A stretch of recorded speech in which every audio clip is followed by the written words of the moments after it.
Last night we let the liquor talk. Here, here, here, bed and body and dead and dog. I don't know, every time I put these headphones on, and every time that I got this mic in front of my cheeks, I feel like I gotta sing. So here we are. Good day to everyone. Happy Wednesday. Or whenever you're listening to this podcast. It might not be a Wednesday, but we launched it on Wednesday. But just want to say welcome. Happy that you're here. Happy that you're going to be enjoying the next 45 to an hour with us. And we're just grateful for everybody that follows along with this crazy journey. Everybody that joins in and contributes. And just want to say thank you. We love y'all. We got a special show in the works today. Y'all know we did a Christmas giveaway. We're giving away 3 different bows, and we didn't give them away yet. And that's on us. Last episode, I don't even know what we were thinking, but Dean and I got on a roll talking about ATA, complaining about the Brownies taking the L in the first round of the playoffs, and honestly, completely forgot to give away the 3 bows that we have to give away. And that's exciting. You know, that's exciting stuff. And I wanted Dino to be here for that. Unfortunately, he's on his honeymoon now, and we can't wait any longer to give these things away. We got people chomping at the bit. We got people waiting to hear if their name is going to get called. And we had so many amazing entries for this. This giveaway honestly gave back to us in more ways than I can even comprehend or count. The generosity and just the willingness to give back to your neighbor, your brother, your sister, your daughter, your mother, your fiance, your significant other, like the outpour of generosity that came from this is unbelievable. The messages that we had rolling in, the comments that we had rolling in, people that were nominating, their dad, their son, their sister, their wife, and the reasons why was just absolutely amazing. I honestly wish that we had like 25 bows to give out, because there was so many just amazing notes that came in. And we don't have to disclose anybody's name, but I want to read some of these just because they're heartwarming. I mean, my son was born almost dead, so he can't use firearms due to damaging the rest of his hearing that he's got left. He only bow hunts, and he could really use a new bow. Amazing. My buddy's truck got stolen from the gas pump, and his bow was in the back. Hardest working man out there, deserves a new bow so that he can get back after it. This person says, so-and-so would put a new bow to great use. He's learning the ropes of bow hunting so he can provide for his family and friends. He hunted hard this year without any luck, but is already chomping at the bit to get back out next year. He's my best friend, a great father, and soon to be great husband to his fiance. This would be a great Christmas and early wedding gift for him. Amazing. Let's see. So, would love to get so-and-so a new setup. I started bow hunting with him many years ago, and it's hilarious to look back and see how far we've come. The stories would have you two guys rolling. He has had not 1 but 2 liver transplants within the last 4 years. It's been a long road to recovery, but he is finally back and healthy and saddled up in the stand with me this year. He is still shooting a cheap Martin that is way too small for him, axle to axle. I want shout out to Shout out to Martin. I want him to find that itch again, and I think a brand new bow setup would do just that. Either way, you guys rock. I've been following you for the last 4 years and have really enjoyed all the great stories. That's wow. Thank you. Thank you. Thank you for your generosity. Thank you for your give back. Sorry, I'm just going to go on a little rant and read some of these because they make me feel good. Hopefully they can make you feel good too. Another one says, so-and-so, we've been hunting together since we were kids, and it has been the best hunting buddy and brother I could ever ask for.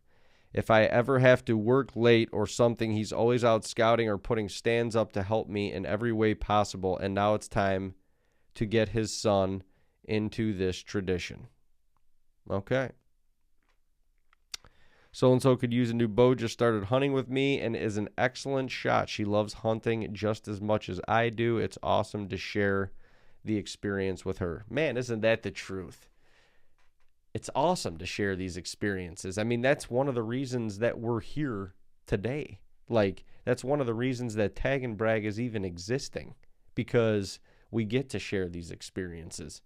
And more than anything, like, that's one of the reasons why we film, because we don't want to just share these experiences with, you know, the family and friends that we do get to share them with in real time. We want to share them with all you guys, because look at what this does. Like, look at what hunting radiates down on all of us. And you know, from us being able to put our stuff out there, for you guys to be able to come along with our journey, on our journey with us, and then, you know, to do something like this and to hear all of you guys giving back to the people that you love, wanting them to get into hunting or wanting them to hunt with you.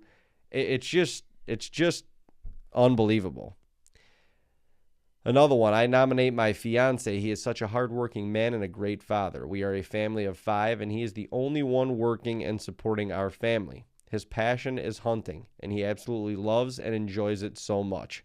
I wish I could have gotten him a new bow this year for Christmas because he deserves it, but we could not afford it. Please give him a thought when you are choosing your winner. Thank you so much for the opportunity. Thank you for sharing that. Like, thank you for sharing that. And you know what?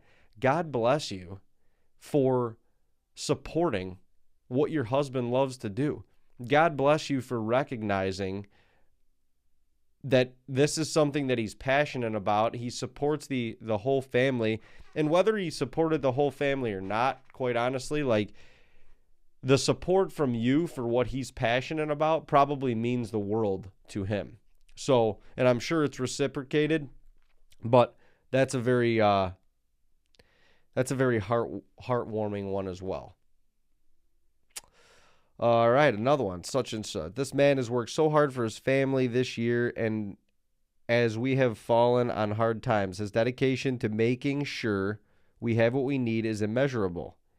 He has wanted a new bow for the last 2 years now. This year we thought we were going to be able to afford it, but with me unexpectedly losing my job, he has sacrificed so much to put wants and needs of his family before his own. Hunting is his passion. But with everything going on, he hasn't been able to get out and really enjoy his favorite hobby. If anyone deserves one of these bows, it is this man. The definition of love and sacrifice for the ones he loves. He is such a selfless and caring man, a great husband, and the best father to our beautiful children. He would appreciate this so much. I mean, I don't even know what to say. Like,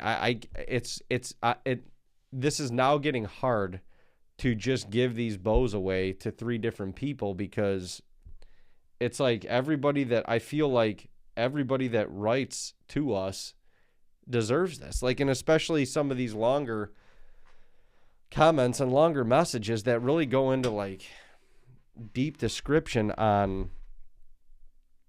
you know, who they're nominating and why and what they mean to them. And I mean, this is crazy. I would like to nominate so-and-so. I bought him a crossbow when we first started dating 12 years ago, and I know he would extremely, extremely love a new bow. He loves hunting so much. It puts him at peace and connects him with God. In the woods, he would be super grateful if he won. That's amazing. I nominate my wife. She is shooting an old mission bow and needs an upgrade. She's been a volunteer firefighter along with myself for 33 years, and she always puts everyone ahead of herself. She would do anything for anybody without hesitation. She's a kind-hearted person, and that's why I'm nominating her. Thank you and Merry Christmas from our house to yours. I mean, damn, these things will bring you to damn tears almost. I nominate so-and-so. They had to change from right-handed to a left-handed bow because of a brain tumor and lost vision in his dominant eye. And just hasn't had the money nor the means to get back into archery since it happened. Jeez, oh man. I mean, this is crazy. I nominate so-and-so, true battle buddy, combat veteran, still active, raises 4 boys to love and appreciate the outdoors for the blessings that they truly give. All resources go to his boys and not himself. So-and-so can second my nomination. And he did second that nomination. Oh, my goodness. I would love to get so-and-so a new bow set up. We started bow hunting together many years ago, and it's hilarious. Oh, sorry, I already read that one. I'm nominating my wife. For the past 2.5 years, she's been raising our little one alone during deer season so that I can go chase deer to fill the freezer. Well, it's time to give back to her and let her get back in the woods. She always wanted to get into bow hunting, but life has pulled her in different directions. We don't give back to the mamas enough, and this would be a great way to get this mama back into the woods chasing whitetails with me. Our little girl loves her mama and also wants her to be out chasing the deer. It's a family affair around here. We raise them right, and it's time to give back to her. That's amazing. That is amazing. And they sent a picture of, it looks like their whole family processing a deer or multiple deer in the garage. That's cool. I mean, just unbelievable. You know, that's just a handful of them that I'm scrolling through right now. But it's just like, it warms your heart to realize that not only are, excuse me, I had to adjust my chair a little bit. I don't want it to be squeaking on you. Not only are there people out there that are, you know, willing to get into something like this and willing to kind of give back to others, but the people that took the time to really like dive in and describe why they wanted to give back to this certain person, or, you know, who they were giving back to and the reasons for it. I mean, that's, yeah. I don't know. As you can tell, I'm left a little speechless currently, but it warms my heart, you know, to be able to do this. And honestly, we're not even the ones that are doing much. You know, I guess it's the avenue to which we can all give back, but you guys are the ones that are giving back. I mean, you listen to all these comments, all these messages and stuff like that, and it's hard to fathom in a world that's so crazy right now, and we can get so caught up in the negativities, and especially social media. Like, people point at social media all the time that, you know, this is the driving factor, and this is like where all the negativity comes from, and comparisons and stuff like that. And certainly there's a lot of that to be true, but, you know, this is also one of the benefits and one of the good and positive things about social media, that it connects people that otherwise wouldn't be connected. It allows us opportunities like this to get in touch with people, and for people to get in touch with us and now, you know, give back to others that we've never even met before. So there is value. You know, it's technology. It's forever changing. We are humans. We are forever evolving, and it's just a part of the daggum process, but that will make you feel good. So without further ado, maybe we should pick a few. Dino and I kind of went through these, and what has really impacted us the most, and we kind of looked back on, our run as hunters and where it began and who influenced us and who helped us get involved, and the fact that hunting has captured us at such a young age.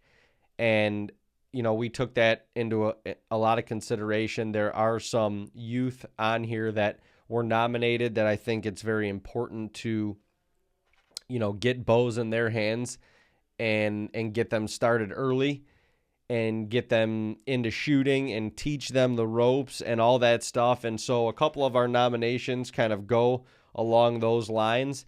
And, actually, really all of the ones that we picked kind of go along those lines and really giving back to the youth and getting younger people involved. That's one of the reasons that we started TAGNBRAG to begin with.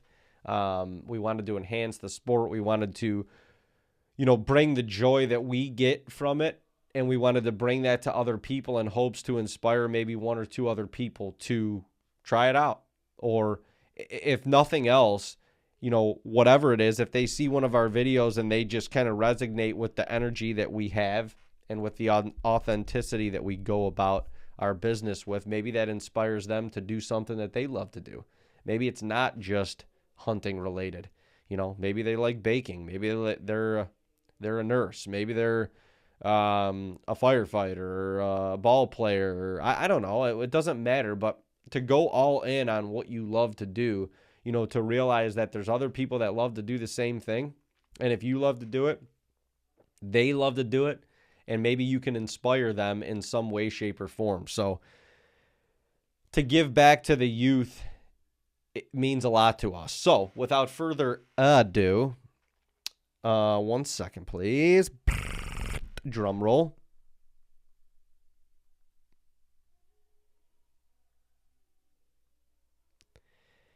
We have our 3 finalists. So, first finalist was nominated by Adam O'Brien. My daughter, Kelsey Kitchen, at 13, has started her own baking business and is just completing her hunter safety course. She loves the outdoors and can't wait to hunt with her dad. First of all, the fact that she's starting her own baking business at 13 is pretty ambitious and pretty incredible. That, for us kind of going out on a limb and starting our own business, that resonates as well. 13 years old. She loves hunting. Can't wait to get out hunting with her dad. And you know what, Kelsey? Your story touched our hearts enough that you are now getting a brand new bow. So you can thank your dad for nominating you. Your dad, Adam, thank you for being generous and nominating your daughter and sharing her story. We think it's amazing. We can't wait for her to get a new bow in her hands and start shooting and follow her dad's footsteps into the woods to create memories that will last a lifetime and to build skills that will last a lifetime too. We'll dive into a little bit more of that in a bit, but Kelsey, congratulations. We are extremely pumped, extremely happy to be giving you a new bow, and we will get in contact with your dad to figure out what that bow is going to look like and how to get it to you. So thank you, Adam, for the nomination. Thank you, Kelsey, for enjoying hunting and getting involved with it.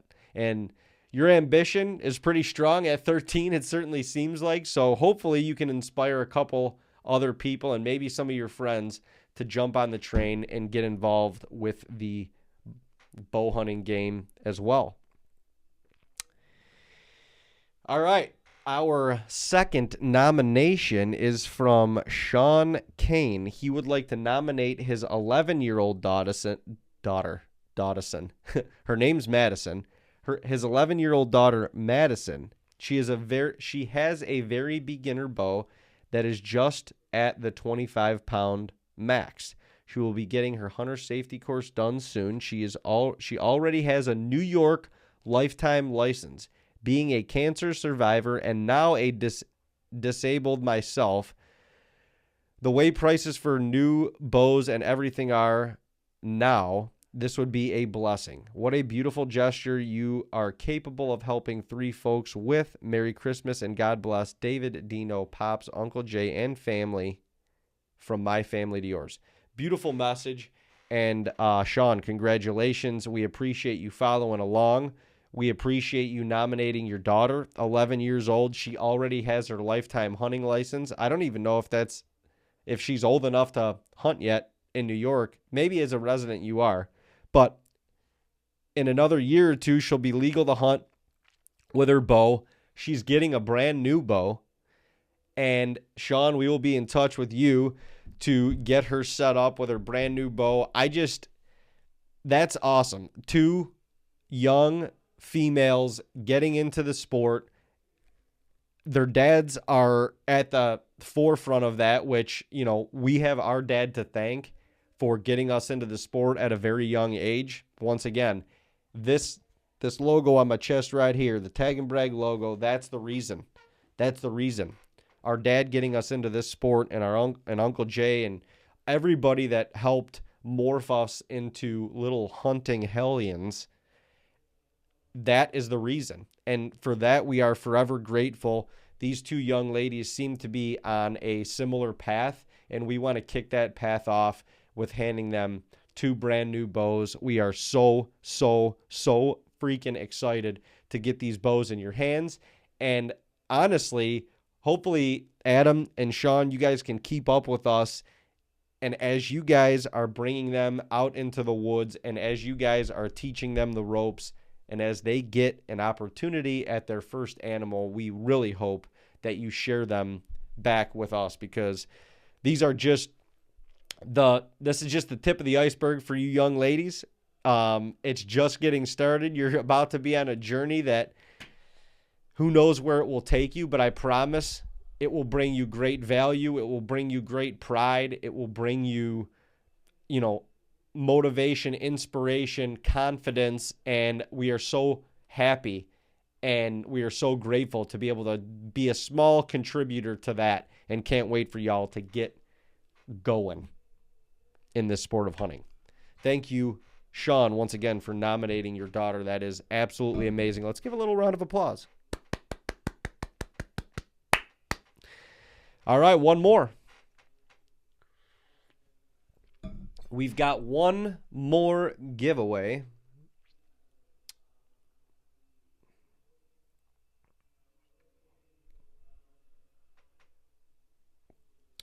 So, the last one, and this just, once again, it kind of goes with the passing it on generation to generation. Sarah nominates her husband, Josh. Josh is the best husband and father to our 2 boys. Hunting is his passion, and he can't wait to share it with our boys. Teaching them how to hunt and spend time with them is amazing, and this bow would be great for Josh to use and then pass down to the next generations of hunters that we are creating. So, Sarah, thank you for nominating your husband, Josh. That just touched us once again, because, if this bow is able to get him out there and take your 2 boys out there and get them the experience hunting like we got the experience, or similar to how we got the experience hunting with our father and with the people that we looked up to, then we can only imagine how that can propel them in life, the values that it can bring them. Once again, the pride, the confidence, the motivation, the inspiration, and the sense of being able to provide through hunting is something that we learned at a very young age. And I think that is probably one of the most powerful things about hunting in general. Like, being able to put a meal on the table for your family at a young age like that, you don't necessarily realize what that's done or what that does to you, like, in the moment. But now, for me, being being older and looking back on that young boy that was, like, so hungry and so motivated to be out there, and and realizing the magnitude of that, it's amazing. I mean, it's absolutely amazing what it can do to you. You know, it's amazing the life path that it can put you on, and whether it's with family and friends, the solitude out there, that being able to bring that full circle and being able to provide, and now there's a meal on the table for not only you, but for the people that you're enjoying it with. That's unbelievable. So congratulations, Josh and Sarah. Thank you for nominating your husband. Thank you, everyone, for nominating the people that you did, the stories that came out of this, the way that it's touched our hearts, I mean, is undescribable to me. I'm extremely grateful that, you know, you all participated the way that you did. You should be proud of yourselves. And thank you. Thank you all for giving back and for helping us give back. To the winners, we'll be in touch with you guys here in the near future, and we'll get some specs for you. We're actually going to go purchase these bows ourselves, so hopefully maybe we can do a little video on that. Maybe we can do a little shopping spree at Bass Pro or something, and we're going to get 3 new setups in the hands of, it sounds like, 3 amazing people, 2 young ladies that are just starting their hunting journey that we are so excited about, and a father that is maybe starting his second hunting journey with his sons and giving back to them, and we're so grateful to be able to give back to that as well. So congratulations, you guys. This has been amazing. Thank you all for the support and the efforts along the way. And, yeah. All right, let's pivot a little bit. I didn't even go over Goose Chasing. What's up, Goose Chasers? You know how to do it. Goose Chasing is brought to you by TAGNBRAG and TAGNBRAG Productions. If you don't already, go to YouTube and subscribe to our YouTube channel. That would be fantastic. We've got multiple pieces of content coming out on the weekly basis, including the video version of this right here. So go to our YouTube channel, subscribe. Instagram at Team TAGNBRAG, Facebook and TikTok at TAGNBRAG. We've got different pieces of content flying all around those. So please get on there, enjoy it with us, have some fun, comment, message. We like the interaction, so send it on our way. We're also brought to you by TAGNBRAG Apparel. Check out our apparel at tagnbrag.co and TAGNBRAG Land Management. We will be doing some land consultations here in the near future.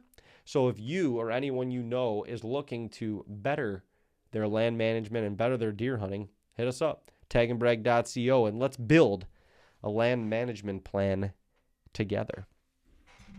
So giving these bows away, you know, it's made me think about what hunting means to me, when it started for me, you know, different times that I can remember, like the passion and the start of it all, especially as a young bow hunter. I mean, when I was growing up, my dad put a bow in my hand when I was super young, like one of those like plastic longbow looking things that were, you know, they had like the wooden arrows, no sights, no rest. You just rested it on like the little ridge of the grip. And it's funny because I actually started shooting left-handed. I don't know why, but I was slinging arrows as a lefty. And then when it got to the point of like getting a, you know, big boy bow, one with a sight, one with a rest and everything like that, I realized that I'm right-eye dominant. So the lefty thing wasn't going to work for me. But literally for like a couple years growing up, I was shooting left-handed.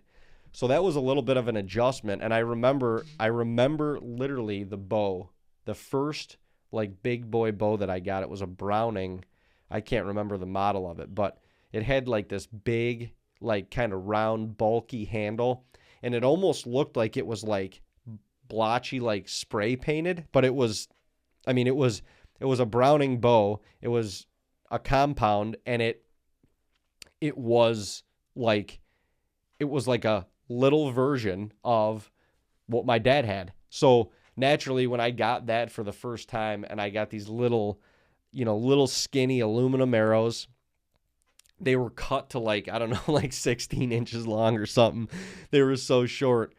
But I remember starting to shoot that bow, and I felt like I was 15 years older than I was. Like I had to be 11, 12 years old when I got that bow for the first time, and that made me feel incredible. Like that bow made me feel like I was a man. I was a little tiny boy at the time, but that bow made me feel like I was a man. And my dad, he taught me how to shoot. He taught me the safety around it. And so I always treated the bow with so much respect. And the funny thing is, my dad was one of the longest ones. He was still shooting his Hoyt compound with the 3-finger tab.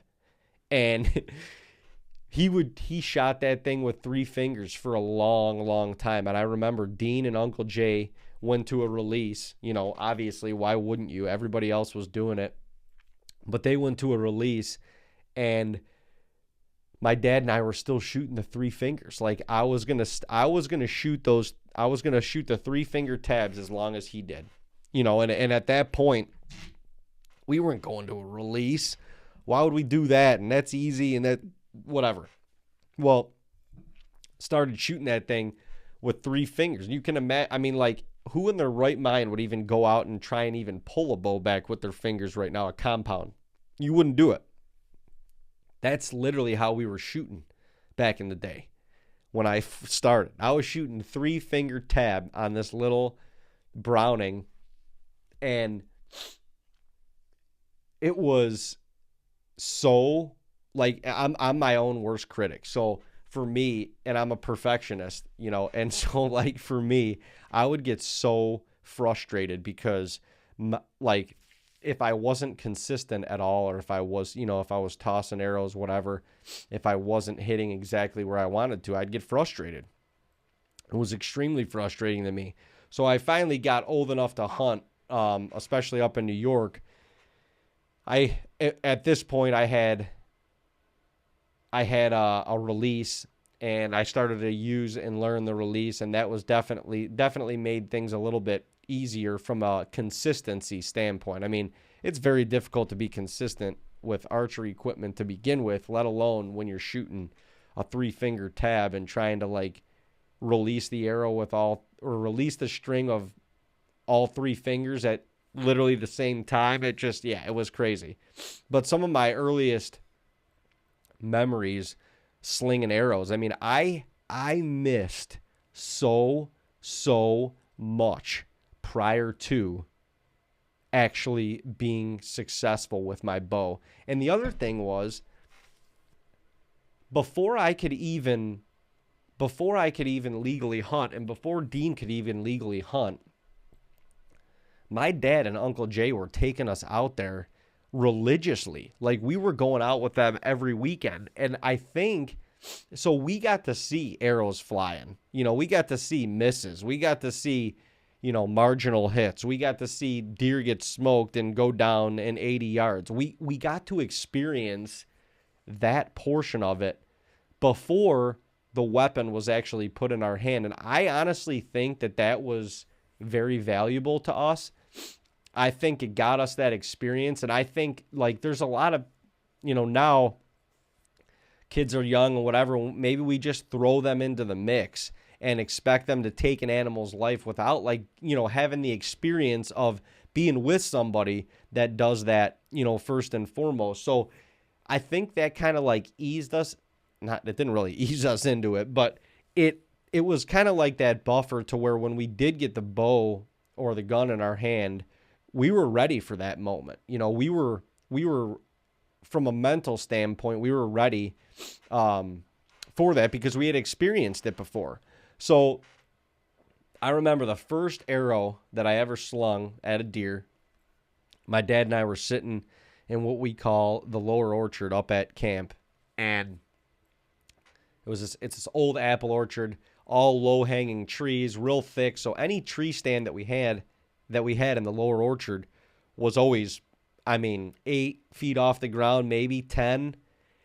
And so we're in this real short stand. I think we had like a little ladder stand, and I think we built like a wooden man-made platform next to it, like in the crotch of this tree. And my dad was sitting on that. I'm on the stand, and we got this doe coming up, like right up to us. She's working her way up right in front of me, and I'll never forget, like, she gets to probably, I don't know, 20 yards or whatever. I draw, and I get midway through my draw, and she looks right at me. Like, she's got me pegged. And once again, we're not very high off the ground in these tree stands, so, like, she's looking at me, I'm looking at her. It feels like she's staring through my soul, and we're what feels like at eye level. Well, it was one of those deals where it was like, you know, it was the first time, you know, so I literally, I'm at full draw. I pull down, get my pins just barely at the top of her back. As soon as I see brown, boom, I let it go. Slung the arrow right over her back. And she probably ducked a little bit too, but I mean, like I said, it was the first time. I was nervous. As soon as that pin hit brown, I let it rip. And I sent that thing right over her back. And I remember the disappointment that I was feeling because, like, you wanted to question in your head, did I hit her, did I not, whatever. But I saw that arrow zip right over her back. And so that, like, it took a chunk out of me a little bit. Like, it was I had practiced so much. I had spent so much time with this bow, and I felt like, you know, that first opportunity, it should be easy. You know, it like I'm hitting the target. I'm hitting my marks. I'm working on this. I'm practicing so hard. Meanwhile, I'm only 14 years old. 14, I think. And so, like, for me, the time that I was putting in was a lot. And to sling that arrow over the back of that doe, I was just like, I was heartbroken. Man, the wind was out of my sails. Well, fast forward to the next opportunity. I'm in a different spot. I'm sitting with Dino. I got him over my shoulder. And my dad was sitting up the hill from us. And he had seen this little buck, and he watched it walk right down the hill, down this path, and he was coming right to us.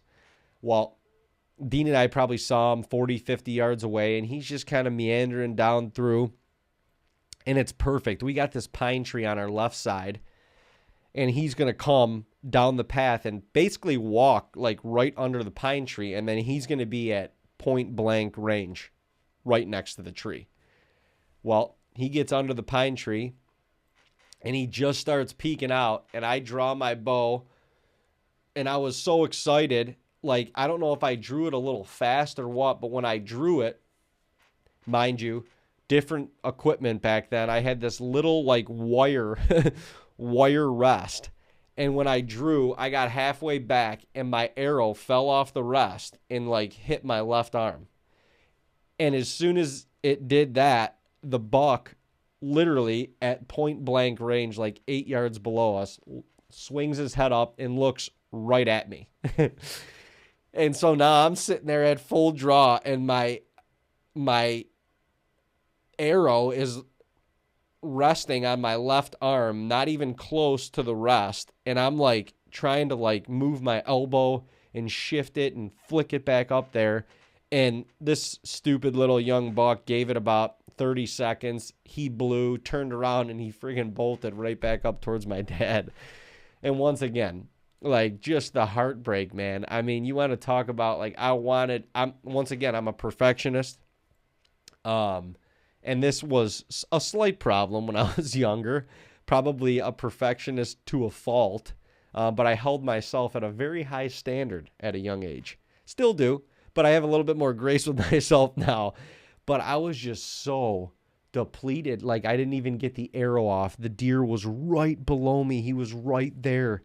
And now, you know, for the second time in a row, like, I failed. You know, this bow hunting thing, I failed. And the more I failed, the more hungry I got. Like, the more determined I got, the more I wanted to be successful. And it all, like, all of this, mind you, is shaping me. And I don't even realize it at the time, but all of this is shaping me into the human that I am today. Like, the heartbreak that I felt back then when I wasn't successful, or the time that I slung one over her back, or that instance when I didn't get that buck, the times that I wasn't successful and I was heartbroken, I mean, it molded me. And that feeling at a young age, although I'm sure, like, it's tough. You don't want to see your kids go through something like that. But that, like, deep, like, sadness and pain over, and deflation over, like, the failure that I had, it molded me. Like, that helped me now. And it also made me grateful for every one of those experiences that I ended up having and that I still get to have, and not literally not taking them for granted whatsoever.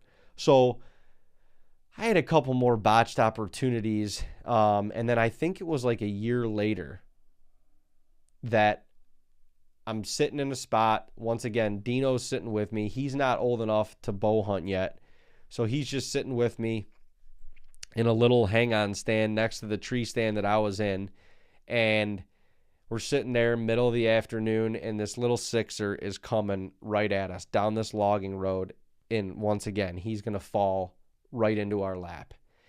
And he's kind of taking his time. My heart's pounding, bow's ready, I'm good to go. He gets to like 12 yards, and he's walking at us, but when he gets broadside, he's going to be right below me. I mean, literally right below me at like 5-6 yards. So he gets there. I draw my bow. I get it back. He doesn't know we're there. I stop him at like 6 yards, and I shoot. And literally, I punch this thing center mass, about as center of the body up and down as you could be, and about as center of the body front and back as you could be. I had to be just below the back of the lungs and just above the liver. And I remember I punched this thing. I was so shocked, and such, like, it was such a crazy feeling watching the arrow hit the deer. The arrow hit the deer, stuck in there, and was probably half the arrow was hanging out. And he ran down the hill probably like 80 yards, and he stopped. And he stood there for a second, and the arrow's still hanging out, and then he trotted off. And he trotted down the hill and out of sight. And me and Dean are going nuts. You know, I'm thinking, arrow's in the deer. I killed him. He's done. It's just a matter of time finding him, whatever. So I think then we had those like little radios, and we radioed to my dad, freaking out. My dad's like, all right, let's wait till dark. Whatever. We could not wait until dark. So we finally antagonized him enough to get out of his stand, and he came over probably a half hour before dark. At this point, I don't know, I want to say it was an hour and a half or so after hitting the deer. So we explained to him what happened. We go down and we track this thing, and just after where he was standing, probably 20 yards after where he was standing, we found the arrow. And the arrow, the front half of the arrow was coated in like this dark red blood. And it was like, I mean, it was solid. The whole arrow was solid blood. And after that, the blood, you know, naturally just started to peter out a little bit. So we tracked this thing for probably another 50, 60 yards at night. We ended up having to back out, and the next day we go back in there. And we honestly didn't find much blood after that. And so we're literally combing. I mean, my dad, when I tell you he was on a mission to find this deer like no other, God bless him, he was on a mission to find this deer like no other. There was no greater mission that he had in his mind and in his heart. And especially being with me most of the times where I screwed up hunts prior to that, he was on a mission to find this deer. So we literally searched all that day. We were searching down in our creek bed, just down the hill from where I shot, trying to piece together the shot and figure out what happened, thinking and knowing that the deer wanted to go towards water. And so we were naturally down in the creek, down in the thickets, and just combing. I mean, grid searching back and forth and back and forth. Literally spent an entire day.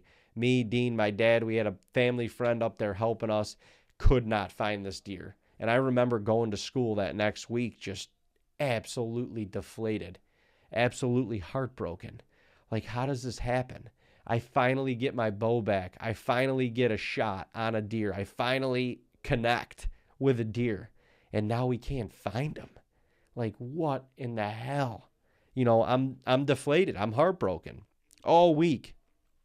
So the next week, we're going back up to camp. We're going back up to New York. That's where we hunted. That's where we grew up hunting, whatever. Well, I get back in the same stand that Saturday morning, and the whole morning, I didn't see a ton of deer, but the whole morning, like 50, 60 yards behind me, there's crows and birds and stuff going crazy. And my dad was actually sitting in a stand about 100, 150 yards below me down the hill, kind of towards where the deer ran when I shot him the week before. And he comes up the hill and he's like, man, what was all that racket going on this morning? I'm like, I don't know, Dad. There's birds and stuff behind me, behind the stand. I'm not sure. Like, they've been going crazy all morning. Well, get down from the stand, and my dad's like, all right, let's just go take a walk back there. So we go walking up this logging road, kind of back, down towards where these birds were, and we get like 50 yards up this logging road and look to our left, and you could just see white belly. And we go running over, and lo and behold, it was my first buck. And it was a weird feeling because obviously the deer had died. The deer died the week before. What actually happened was he ran down the hill, and, our inclination and our getting in the deer's head led us to the right, which was downhill even more to the thick and to the water. And to the left was up a very, very steep ridge and embankment. Well, that deer must have gone up that ridge, and he was trying to circle back to where he originally came from, and he didn't make it.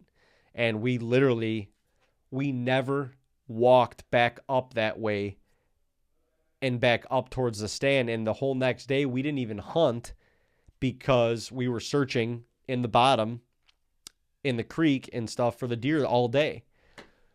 So that deer literally, he didn't even go that far. He probably made a 200-yard loop, and he was trying to get back to where he was, and he ended up dying 50 yards behind the stand that I shot him out of.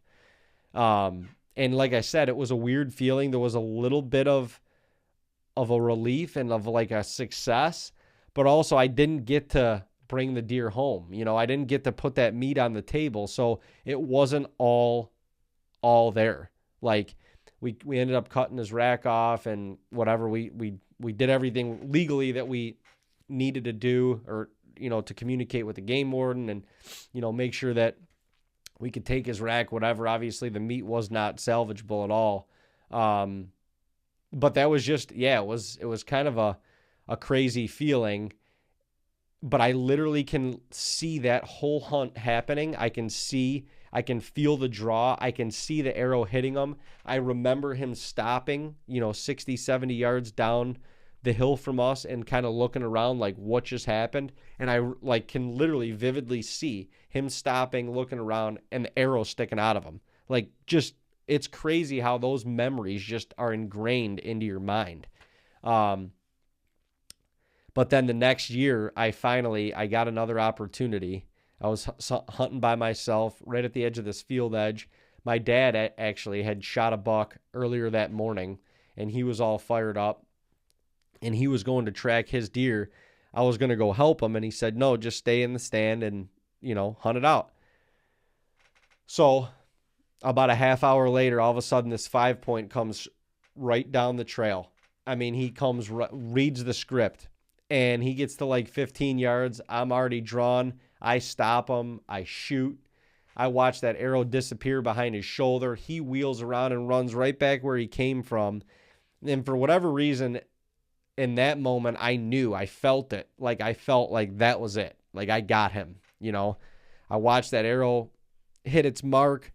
And all the failure, all the times before that kind of bred me for that moment. They helped me get there. They helped me be better, be more focused, be more definite in that moment.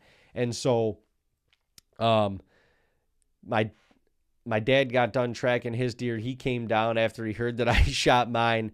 And I think we told this story on the podcast before, but we were blood trailing this deer, and my dad's 15 yards ahead of me. Like, we had good blood, so he's like on this thing, you know, flashback to the year before where it was like his mission to find that buck.